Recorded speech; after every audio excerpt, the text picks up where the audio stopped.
And now, the Hall of Fantasy.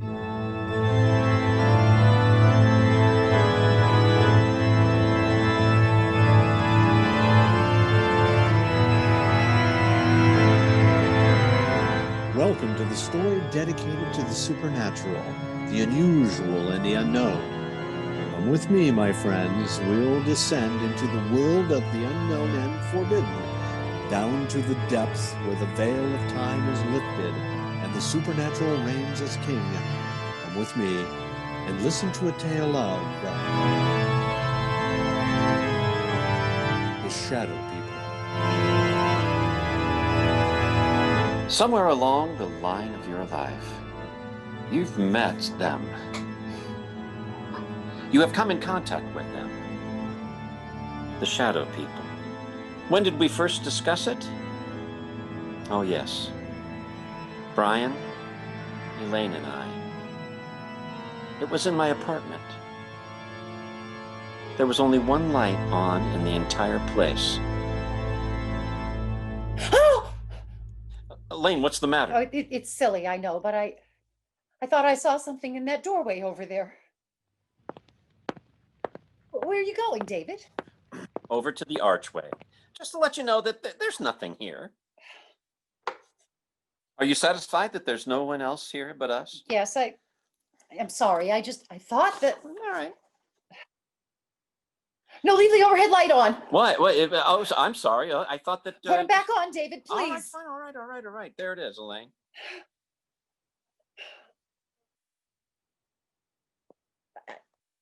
I don't know. It's just that...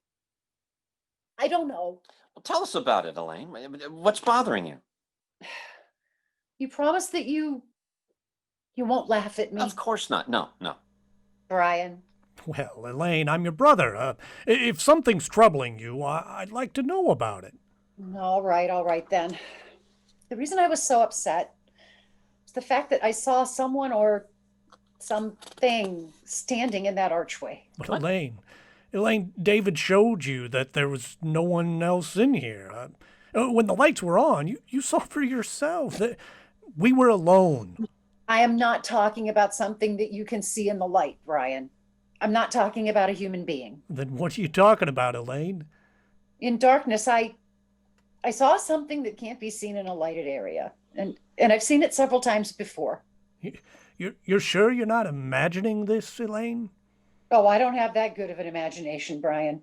How long have you been seeing this thing, ELAINE? Well, it started about 6 weeks ago. Huh? You were in Detroit on business, Brian, and Mom and Dad were on vacation, and I was in the house by myself in the library. There was only one light on. I sat in the chair beneath it, reading. Several times I thought that someone was watching me. I felt that there was someone in the room with me and standing right in back of me. Every so often, I would glance back over my shoulder, but there seemed to be nothing there. And then I thought I heard someone whispering. I wasn't sure, but then I heard it again.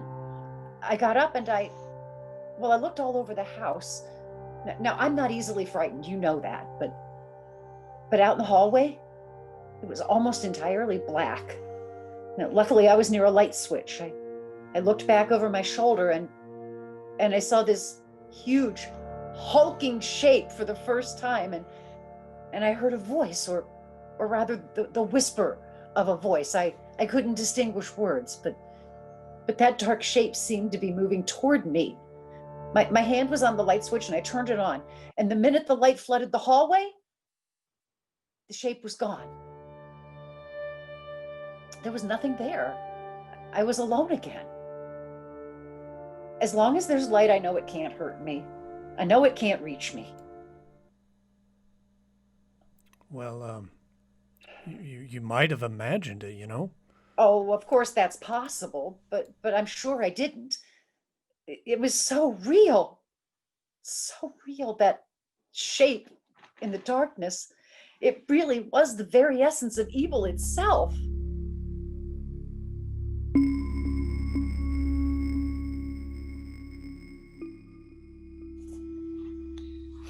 There was an old man I knew of, Dr. HESSELIUS. I'd heard that he knew quite a good deal about the supposed supernatural manifestations which had taken place in this world, and I went to him to see if he knew anything that might explain the events of the story ELAINE had told us.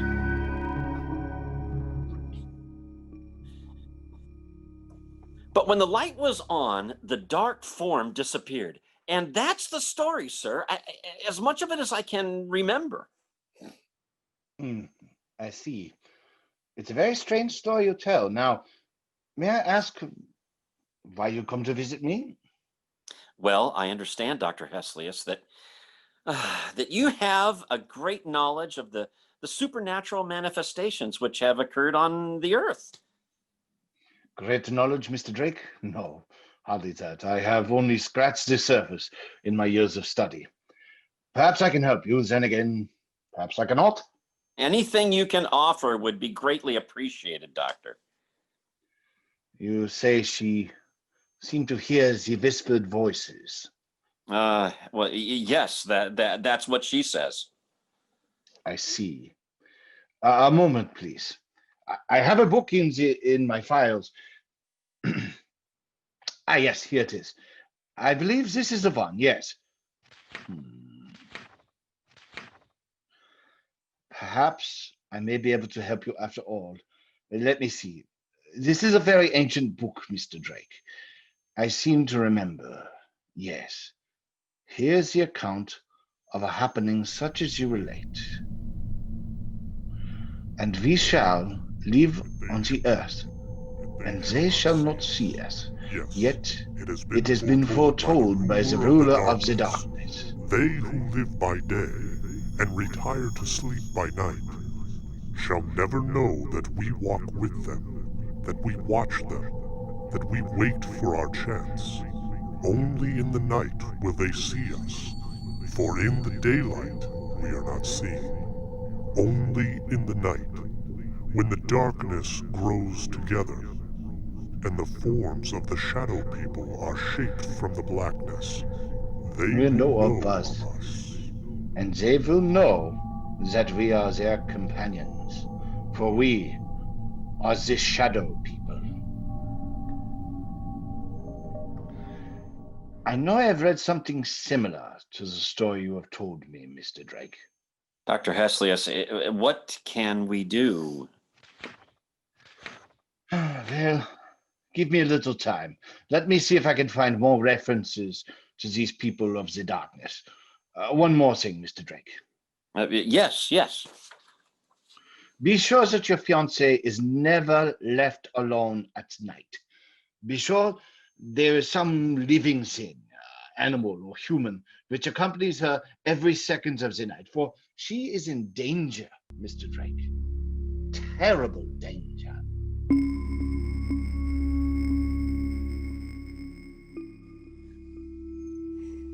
That night, the night of the day that I had seen HESSELIUS, ELAINE's father died. He died in his sleep. When he failed to appear for breakfast, ELAINE's mother went upstairs to see what was wrong. When she entered the room, she discovered that he had passed. The family doctor couldn't explain it, for ELAINE's father had always been in perfect health.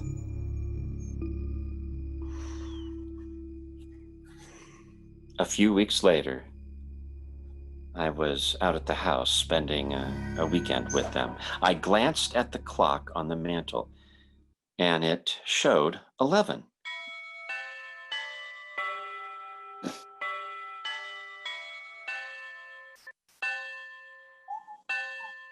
I can't understand why Brian hasn't returned from town. Well, he said he had some extra work to catch up on.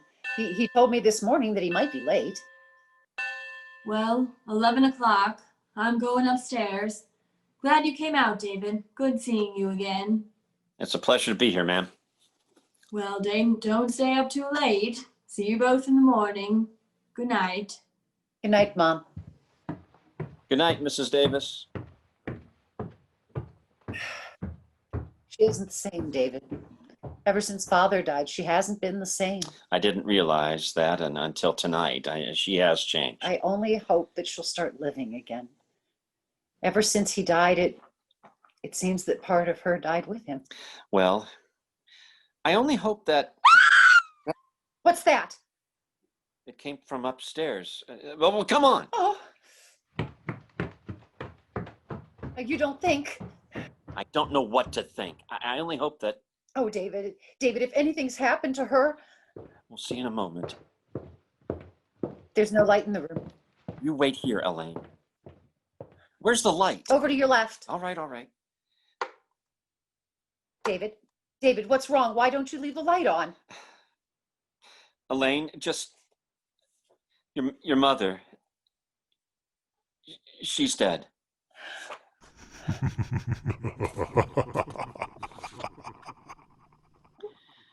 In the darkness of that room was some unknown evil power. The voice itself was unearthly. There was no substance to it. It sounded as if it came from the darkness itself. No, I don't believe you. It's the truth, ELAINE. There's nothing more I can do. We have to notify the police.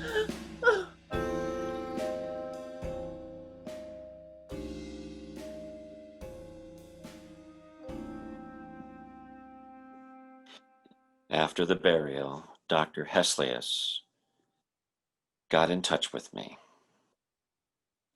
He said he wanted to meet both ELAINE and Brian, that he wanted to talk to the three of us. Accordingly, a few nights later, he came out to their house.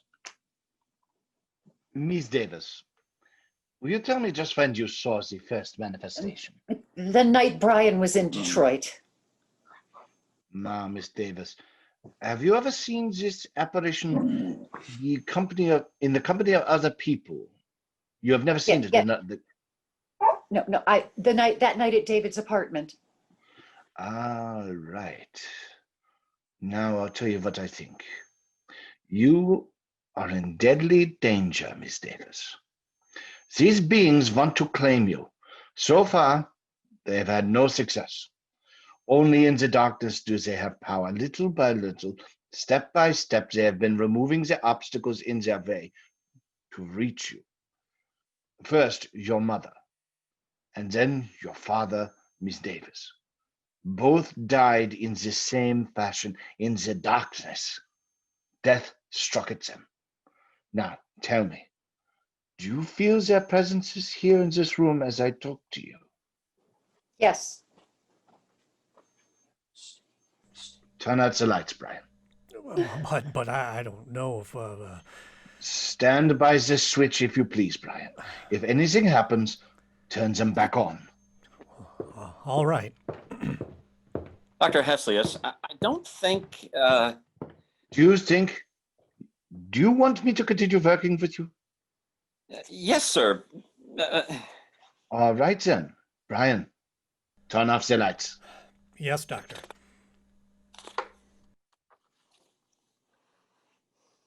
The room is now in darkness, Miss Davis. Do you feel or see anything? No, yes. Yes, I do. Do you see anything? Yes. Doctor, I don't think that... Be quiet, you fool. I know what I'm doing. In front of me, the darkness, gathering together into a huge, terrible... Not only do you see us, Miss Davis, but everyone else in the room will see the vague shapes forming themselves in the blackness. We do not want you, Dr. HESSELIUS. The girl we want. We advise you to drop this case. You'll only bring down the wrath of the shadow people upon your head. The girl. We want the girl. Do not stop us. Let us take her now.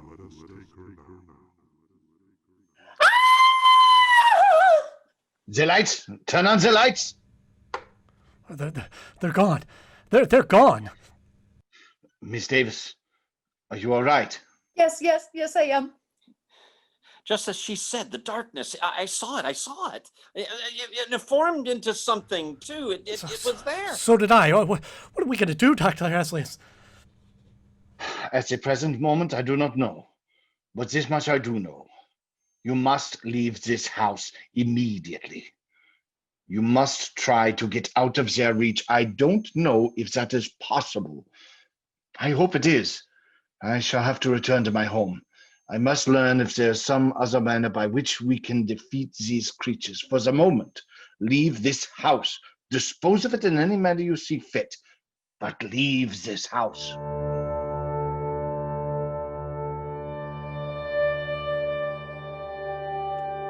We spent the night in my apartment, the three of us. The following day, Brian and ELAINE made arrangements to dispose of the house. In the afternoon, Dr. HESSELIUS called me and asked that I come see him. David, I am glad you're here. Anything new, Doctor? Yes and no. You realize, of course, that this spiritual manifestation is not new. This has gone on for centuries. No, I wasn't aware of that. It's true, David. De Manapost wrote what was supposedly a fiction story about the manifestation, David. He called it the Hola. However, according to the information on my desk, it was taken from an actual case history. Of course, he embroidered the story, added a few touches to something he didn't realize actually existed. But you've found anything? I mean, anything that we can fight them with? Everything depends on an answer I received from a colleague of mine in Paris, Dr. Henry Renault. I dispatched a telegram to him last night. Well, why hasn't he answered you by now? There are certain things that must be done. It will take a few days, I'm afraid, but we will have to wait, David. There's nothing else we can do.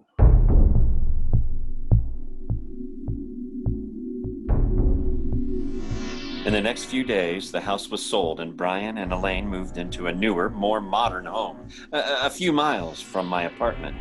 HESSELIUS said it might take a few days for them to build up their power. I spent the nights at the new house. The lights were on, left on. I watched for unusual occurrence. In the daytime, I'd return to my apartment and get some sleep. About 4 days after ELAINE and Brian moved in,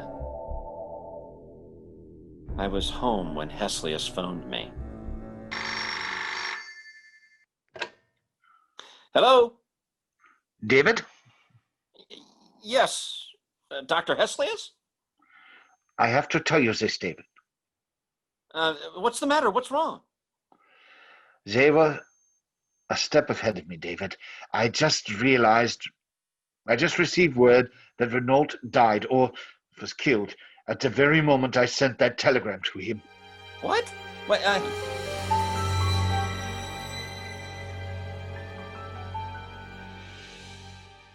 Step by step, they had outwitted us. The shadow people had anticipated every move we'd make.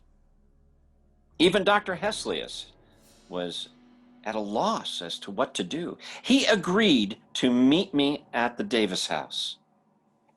What did you want to see us about, Dr. HESSELIUS? Yeah, but did you find out anything more? I'm sorry to say I haven't.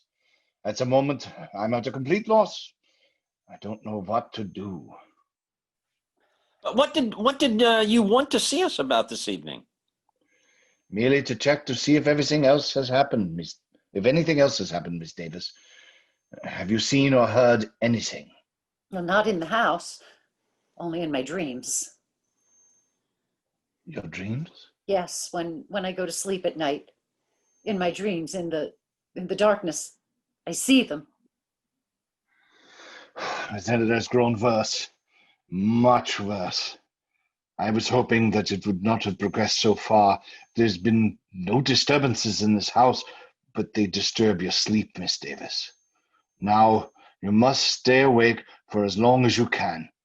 I want the three of us to move into my house. Perhaps that will give you more protection.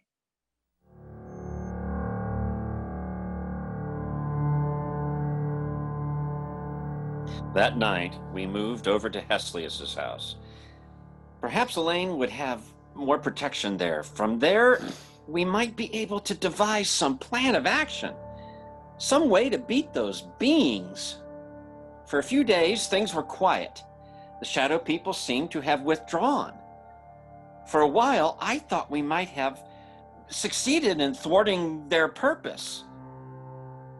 ELAINE no longer complained of troubling sleep, but the condition lasted only for a few days. About 10 days later, they made themselves known and felt again. That night, we were in the study when suddenly HESSELIUS whirled around and... ELAINE, what are you looking at? Outside the house, right where the light leaves off. I see them. Oh, she's right, Dr. HESSELIUS. I can see them too. And what should we do, Doctor? Nothing. What do you mean, nothing? There's nothing we can do. But we can't just... We can't do anything, Brian. Don't you understand that they have us at their mercy? Greatest man in my field was Henry Renault. If he could do nothing against them, what do you think we can do? He's right, Brian. There's nothing we can do. As long as the house remains lighted, just so long as they remain outside, if the lights were to...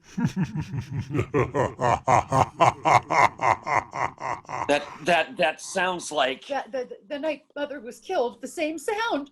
We heard the same sound. The lights. What's happened to the lights? Oh, no. What are we going to do? What now?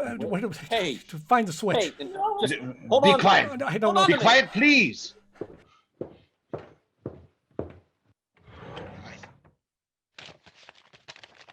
I thought of this. I thought of this emergency. A candle. That's right, Miss Davis.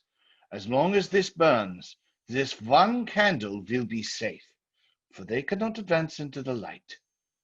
They are limited by the darkness. As long as this candle burns, they will have to remain outside the room. Around you, in every room of the house, in the darkness outside, we are around you. This time, you shall not escape.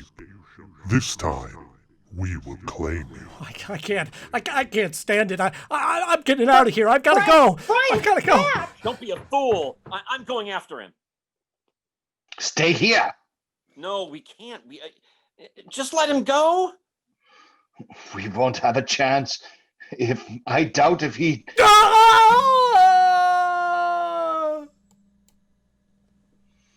Miss Davis, I'm afraid that your brother is dead.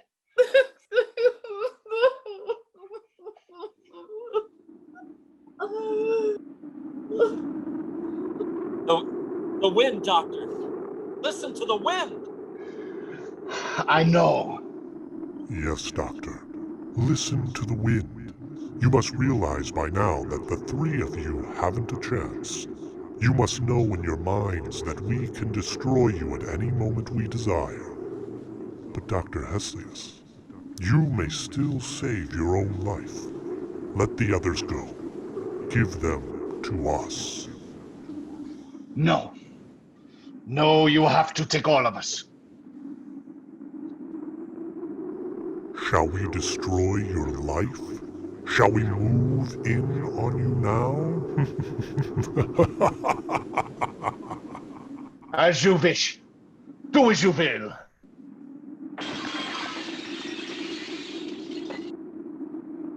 I'm sorry, David. The candle is out. In the darkness. The figures in the darkness.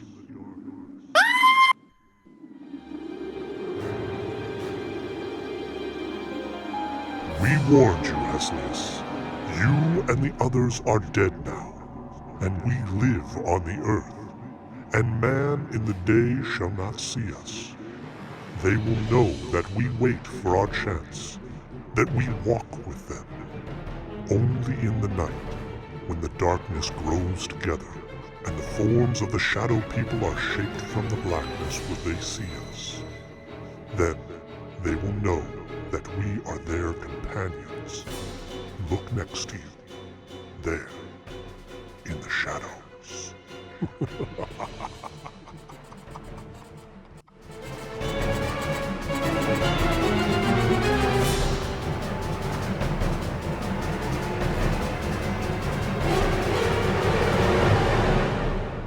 So runs tonight's tale of the unusual, the terrifying, the unknown. Featured in tonight's cast were Joshua Knode, MaryBeth Knode, Andy Knode, David Griffith, Deborah Griffith, the Shadow as himself, and I have been your announcer, Gary Kaiser. All characters and events portrayed in these programs are fictional, and any similarity to actual events or persons, living or dead, is purely coincidental. Thank you for tuning in. Happy Halloween and good night, everyone. Good night.